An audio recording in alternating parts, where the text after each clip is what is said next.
जालिम लोग हैं, यजीद को जन्नत। अरे कैसा जाएंगा रे? अच्छा मैं पूछा तू सब कुछ छोड़ के यजीद के पीछे कहीं को पड़ा रे भाई? नहीं भाई, समझ में आने वाली बात है ना। या इतने लोग बैठे हुए, इतने लोगों के बारे में सोचने का छोड़ दिया। एक आदमी जो है पीले ठहरा सब उसके पीछे पड़े हुए, बोले तो अरे इतने लोग इनको देख रहे उसके पीछे कहीं को पड़े? ऐसी होता ना भाई। पूरों को छोड़ दिया मेरे भाई, यजीद को पकड़ लिया, रहमतुल्लाह अलैह, जन्नती है जन्नती है जन्नती है जन्नती है जन्नती। तो मैं खूब सोचा आखिर इन लोगों का टेक्निक क्या है, यजीद को कहीं को जन्नत में भेजना चाह रहे हैं। तो जवाब मिला, बोले मौल साहब हम लोग एक कसम खा के पैदा हुए सो है। क्या? जो अहले सुन्नत करेंगी हम लोग उसका उल्टा करेंगे। मैं बोला वो क्या मियां, समझ में नहीं आया मेरे। अरे क्या मौल साहब देखते नहीं, 1400 साल से सब जने यहीं छे, मैं उल्टा करता हूं ना, ऊपर आता हूं। उनका मकसद है सुन्नियों को तोड़ना। 1400 साल से घर में औरतें नमाज पढ़ रहे, बोले ऐसा मैं बाहर निकालता ना। ईदगाह को औरतों को लेकर जा रहा, जुम्मा को औरतों को लेकर जा रहा, नमाज को लेकर, क्या को सुन्नियों को तोड़ना मेरा मकसद है। 1400 साल से सब जाने अशहदु अल्ला इलाहा इल्लल्लाह, हिस्सा खत्म। ऐसा मैं तोड़ता ना।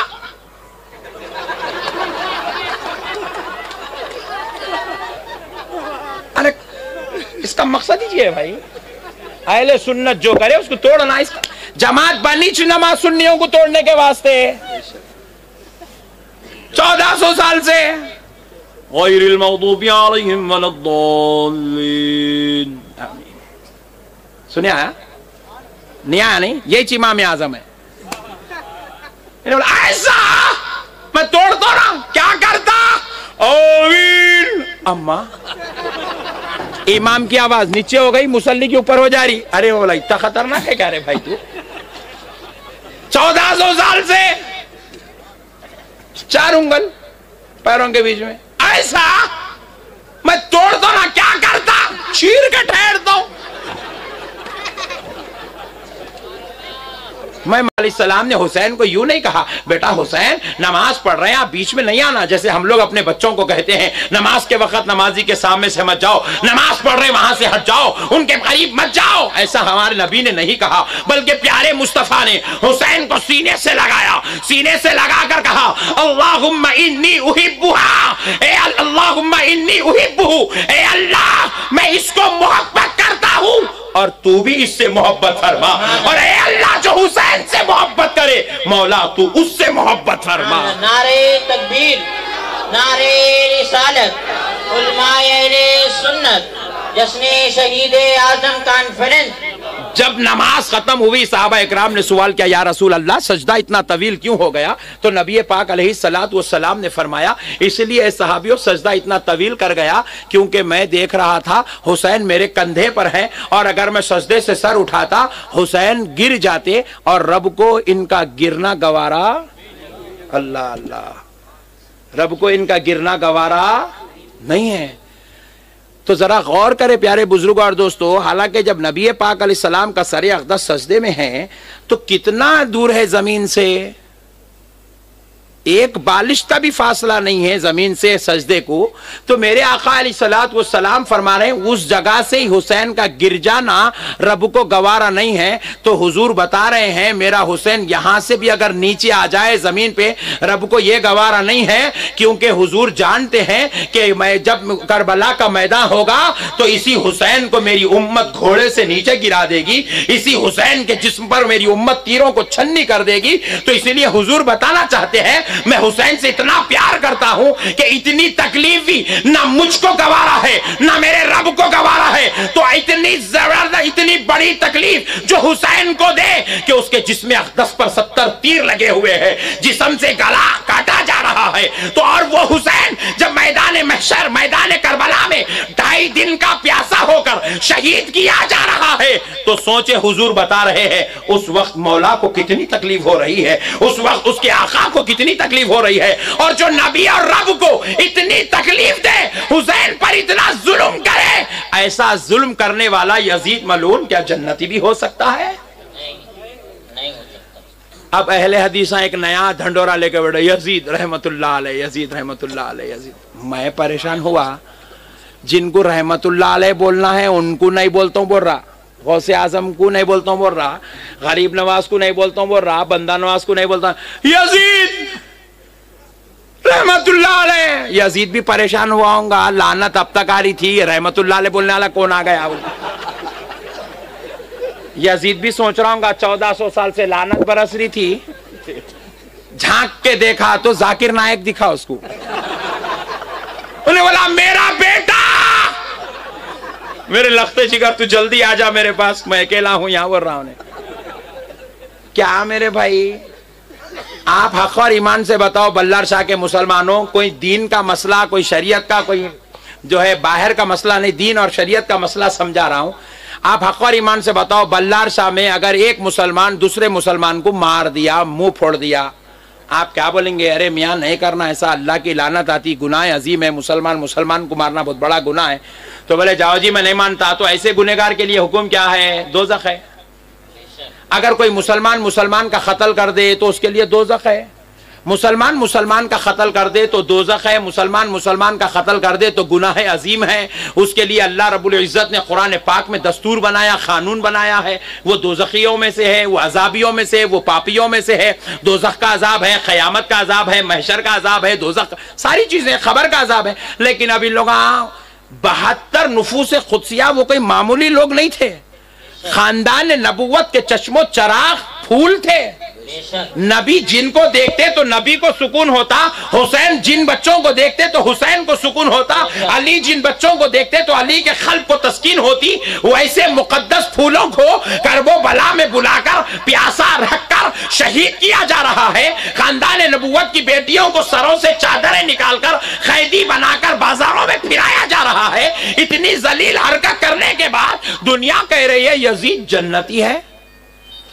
तो अब पता चला आज की कौम को खुदा के कानून की जरूरत नहीं है, ये खुद अपना कानून बनाकर यजीद को जन्नत में भेजना चाहते हैं। अच्छा मैं बोला एक काम कर, जब करबला में यजीद और हुसैन दोनों एक जगह जमा नहीं हो सके, हुए भाई, इमाम हुसैन अगर हाथ दे देते तो किस्सा खत्म था, मगर इमाम हुसैन बोले जान दे दूंगा मगर तेरे जैसे जालिम को हाथ नहीं दूंगा। बोले तेरे से तो हाथ नहीं मिला सकता, बोले तेरे बैत करने का सवाल ही पैदा नहीं होता। 72 लोगों को शहीद करा दूंगा मगर तुझ जैसे फासिक व फाजिर जालिम के साथ हाथ करना मिलाने का सवाल ही पैदा नहीं होता। तो जो हुसैन करबो बला में यजीद से हाथ नहीं मिला है, यजीद के साथ नहीं रहे, यजीद के खैमों में नमाज थी, इधर हुसैन के खैमों में नमाज थी, हुसैन उनकी इख्तिदा नमाज में नहीं करे और हुसैन उनको अपनी मस्जिद में आने नहीं दिए, अपने पीछे नमाज पढ़ने नहीं दिए, तो जरा गौर करो, जो हुसैन और यजीद करबला में एक नहीं हो सके। अब अहले हदीस कह रहा है यजीद जन्नती है और खुदा कह रहा है हुसैन जन्नतियों का सरदार है। तो मैं पूछता हूं क्या यजीद और हुसैन जन्नत में एक हो सकते हैं? नहीं। अरे मानना पड़ेगा, यजीद को इन मनहूसों ने जन्नत में भेजने का प्लान बनाया और अल्लाह ने, रसूल अल्लाह ने हुसैन को जन्नतियों का सरदार बनाया है। सरदार ऐलान करके रब ने बतला दिया, जहां हुसैन होगा वहां हुसैन का दुश्मन हरगिज नहीं हो सकता। बेशक बेशक हो सकता मेरे भाई? नहीं हो सकता, सवाल ही पैदा नहीं होता है। अजी आपका घर है, आपसे एक जना लड़ लिया, मार लिया, खूब फाइट हो गई चौरस्ते पे, दूसरे दिन घर को आया, अरे रे आप आए, आइए अंदर आइए बैठिए, क्या लेते आप? ठंडा लेते गरम लेते? पूछते। आया तो अस्तिन चढ़ा के बाहर निकलते, क्या है कल चुवाना ते खाया बस ने, फिर आया क्या? पूछते। बोलो भाई सही है नहीं है? अजी आपका दुश्मन आया तो आप जो है अपने दीवान खाने में नहीं बिठाते, हुसैन का दुश्मन आया तो अल्लाह जन्नत में बिठाता। इतनी बोला ना, इतनी मेंटालिटी, इतनी लोकल थर्ड क्लास माइंडेड लोग हैं भाई, लोअर माइंड, आखिरी चिल्लर किस्म के लोग आए, लेके आए यजीद को जो है जन्नती में, यजीद को जन्नत। अरे यजीद कैसा जन्नत में जाएंगे? अरे भाई अब दोनों में से किसी एक को भेजना है, यजीद को भेजना है या हुसैन को भेजना है। और हुसैन को जन्नत में सुन्नी नहीं भेज रहा, इख्तलाफ है बोलने के वास्ते। हुसैन को जन्नत में हुसैन की आल नहीं भेज रही है। अरे हुसैन तो उस शहंशाह का नाम है, हुसैन ने नमाज बाद में पढ़ी है, हुसैन ने रोजा बाद बाद में रखा है, हुसैन ने हज बाद में किया है, हुसैन ने बाद में दुनिया देखी है, मगर हुसैन के जन्नती सरदार होने की बशारत पहले मिली है। सुभान अल्लाह, बेशक सुभान अल्लाह। हुसैन पैदा हुए तो जन्नत की बशारत मिल गई। बेशक बेशक।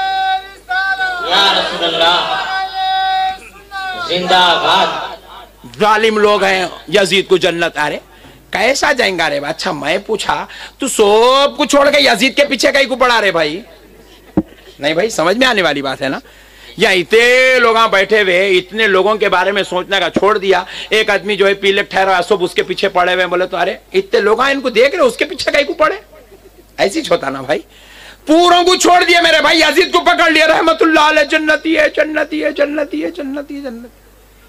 तो मैं खूब सोचा आखिर इन लोगों का टेक्निक क्या है, यजीद को कहीं को जन्नत में भेजना चाह रहे हैं। तो जवाब मिला, बोले मौल साहब हम लोग एक कसम खा के पैदा हुए सो है। क्या? जो अहले सुन्नत करेंगी हम लोग उसका उल्टा करेंगे। मैं बोला वो क्या मियां, समझ में नहीं आया मेरे। अरे क्या मौल साहब देखते नहीं, 1400 साल से सब जने यहीं छे, मैं उल्टा करता हूं ना, ऊपर आता हूं।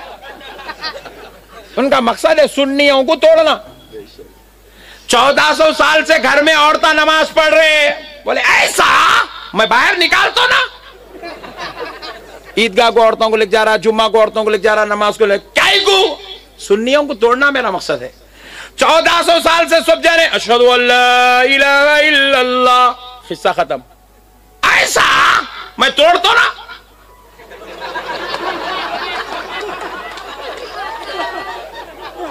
अरे इसका मकसद ही है भाई, अहले सुन्नत जो करे उसको तोड़ना। इसका जमात बनी नमाज सुन्नियों को तोड़ने के वास्ते 1400 साल से।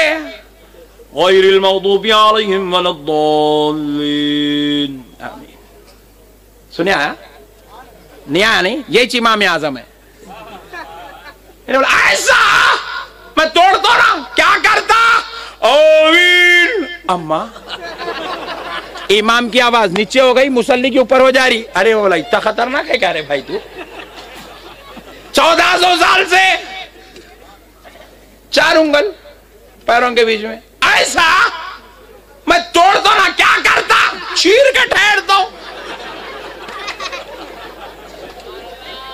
मैं मद्रास को गया था बयान करने, साल में 3-4 बार जाता हूं, बेचारों की मोहब्बत है। आज से 4-5 साल पहले की बात सुना रहा हूं आपको। मद्रास में इत्तेफाक से फ्लाइट से उतरा, सीधा होटल पहुंचा, नहा धो के जुमा का वक्त था। हमारे एक मौलाना उवैस रजा नाम के मौलाना रजवी भाई थे हमारे, उनके पीछे ख्वाहिश थी, उनसे मुलाकात की, उनके पीछे नमाज पढ़ने चले गए। 4-5 किलोमीटर दूर था होटल से। मस्जिद में गया, खुतबा हो रहा था, सुन लिया, बैठा, अदब से अब नमाज। एक बाजू वाला आ गया मेरे बाजू। अब मैं ठहरे हुआ हूं, हल्लू उंगली लगा रहा मेरे को। अरे ये क्या जुल्म है भाई? वहाँ हैदराबाद अच्छा था, लोग पैरा पड़ते थे, यहाँ मद्रास को बुला के पैरा मार रहा इन्हें, यूं लगा रहा। अब मैं क्या, अपन हटा लिया बाजू, शरीफ आदमी है ना, अपन हटा लिया, फिर यूं यूं करके फिर लगा रहा, फिर हटा लिया, फिर लगा रहा। अब पहले अपन रखते ही 4 उंगल में, अब जाके 1 उंगल भी नहीं है वहां पे, पूरे दोनों पैरा चिपक गए। मैं बोला अभी नहीं सुधरता, इसका ऑपरेशन जरूरी है। रोजाना जलसों में कर दिया, आज नमाज में करेंगे। पैर उठा के उसके पैर पे रख दिया, खिस्सा खत्म। ये कौन सी नमाज है रे? ये लाता मारने का नाम नमाज है? आप बताओ मेरे भाई, अगर इसका नाम नमाज है बोल के कोई भी बोल दिए तो खुदा की कसम मैं जो है रोजाना ऐसी सामने इमाम साहब को भी मारता हूं, पीछे मुसल्लियों को भी मारता हूं। लाता मारने का नाम नमाज है? ये कौन सी नमाज पढ़ रहा रे? नमाज का मुर्दा निकाल दे रहा ये।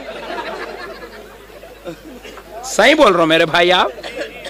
अच्छा मैं बोला, खैर उन्हें भाग गया, उन्हें समझ गया ना मौलाना बहुत खतरनाक दिख रहे हैं बोल के, मामा सलाम फिर तक भाग गया।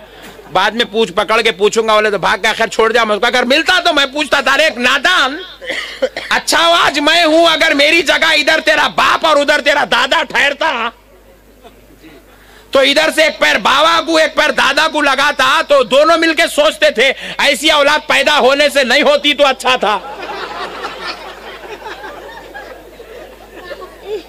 अरे हमारा मजहब वो है इतने उलमा इकराम बैठे हुए हैं या इतना बड़ा मजमुआ बैठा हुआ है, सबके पैरों में दर्द हो रहेंगे, तब फंस फंस के कबीले बैठे आप। पैर दर्द हो रहे, लांबे करना चाह के भी आप नहीं कर सक रहे। क्यों? क्योंकि आपके इधर बाजू कोई बच्चा है, इधर बुजुर्ग है, उधर जवान है, इधर भाई है, उधर कोई है, दोस्त है, कहीं किसी को पैर ना लग जाए। मजबूरी में 4 घंटे से बैठे हैं मगर पैर बड़ा नहीं कर रहे, क्योंकि ये इस्लाम है। इस्लाम पैर मारने की तालीम नहीं, पैरों को संभालने की तालीम देता है। इस्लाम पैरों को संभालने की तालीम देता है, और ये मनहूसों ने लाता मारने का नाम नमाज रख दिया है। इनका मकसद ही ये है। 1400 साल अल्लाहु अकबर, ऐसा मैं तोड़ता ना, मैं बोला आप क्या करता, शुरू कर देता, डंबुला उठा रहा बिठा रहा, क्या है रे ये नमाज है, एक्सरसाइज कर रहा। 1400 साल से नमाज में सब आजीजी के साथ रहे, अदब से नीचे मुंडी डाल के रहे, अदब से रहे, अदब से रहे। अल्लाह अल्लाह देख रहा है। हुजूर ने कहा ऐसे नमाज पढ़ो, अल्लाह तुम्हें देख रहा है और तुम अल्लाह को देख रहे हो। ऐसे नमाज पढ़ो, अल्लाह हमें देख रहा है, हम तो खुदा को देख नहीं सकते। वो आशिकों की आरिफों की बात है कि वो खुदा को देख रहे हैं, लेकिन ये गुलामों की बात है, अल्लाह हमें देख रहा है। और अल्लाह जब मुझे देखे मैं किसी और को नहीं देख सकता, तो इसलिए आशिक का तरीका क्या है, अल्लाह देख रहा है, आशिक नीचे हो गया, गुलाम बन गया है। ये नमाज है। ऐसा मैं तोड़ता हूं ना, बोला क्या करता, यूं ठहरता हूं, बोले या ठहरे तो झुकता है, कहां से झुकता है, कमर झुकने नहीं देती, हाथ ऊपर आगे झुको, चिचोरा पना बना लेके पूरे चिचोरे मिलके एक नाम रख लिया अहले हदीस बोल के। मेरे को आज तक समझ में नहीं आई ये जमात क्या है क्या नहीं। अब एक क्या हुआ, आप नया निकाले, नया। हमारे घरों में, आपके घर में 5 लोग आए, आप बोले मैं 3 बकरे लाता हूँ तीनों की तरफ से, उन्होंने बोले मैं 2 लाता हूँ अम्मी अब्बा की तरफ से, बोला मैं 4 लाता हूँ अम्मी अब्बा मेरा और मेरी बीवी का, उन्होंने बोला 5 लाता हूँ मेरा मेरी बीवी का मेरे 3 बच्चों का। अब इन्हें शुरू ऐसा सब इतने बकरे काट रहे, तोड़ता हूं ना, बोला क्या करता, ऐलान करता हूं 1 बकरा सबकी तरफ से काफी है, कहते ले गम्मत, 1 काट ले तो पूरे खानदान पे से हो जाता, कहते। तो मैं बोला अच्छा 1 बकरा काट ले, अहले हदीसों का फतवा है नया।